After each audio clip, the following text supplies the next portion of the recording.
Good morning. How is your day going? It is such an amazing day. I'm out of town for a few days and just enjoying the beauty of Montana. It's wonderful weather out here. The sun is shining, the animals and birds are just flourishing, and I'm even allergic to horses, so I've kind of kept my distance from those fellows a bit.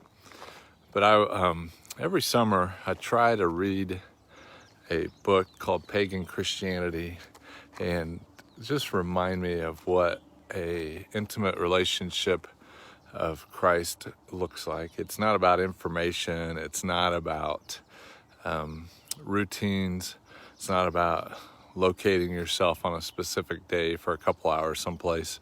It's not about any of that. And the book does a nice job helping me reframe my personal journey with Jesus, and it talks about how Constantine made Christianity the national religion of Rome, and from that point on, Christianity was say revolutionized, and not really in a very positive way. And so what that book helped me is it helped me understand some of the contradictions I'd seen in church settings over my lifetime, and kind of reconcile those to the difference between going someplace on a Sunday or Saturday, whenever you go, to the reality of who Jesus is. And so I read it just to remind me and to keep my mindset not framed around a group meeting, but around a Jesus, a Savior, a lover of my soul.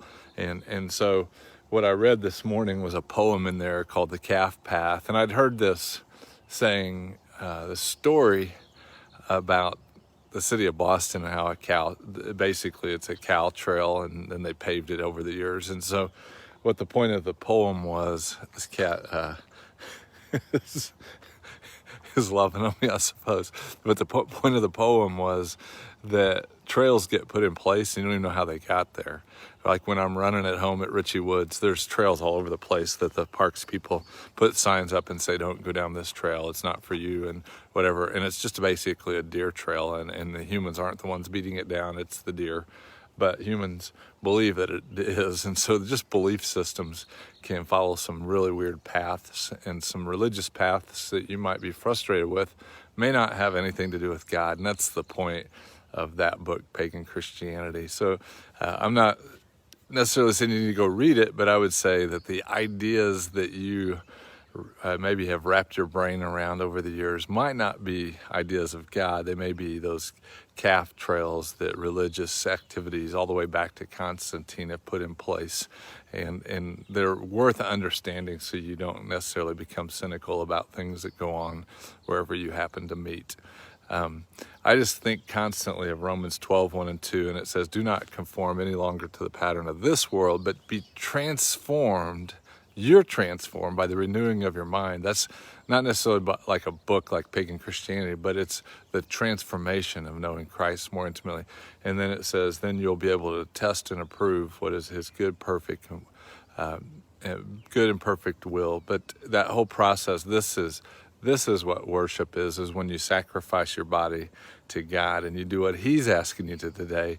And religion has often taught us it has to do with things like becoming a missionary or go feeding the poor or something like that. And it may be any of those things, but it may be simply I put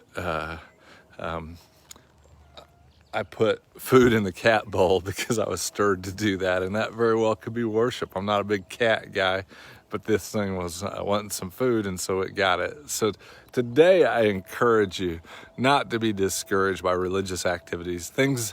I've seen really bad things inside church buildings during my lifetime, and if those things were my relationship with God, I wouldn't even be talking about Jesus today.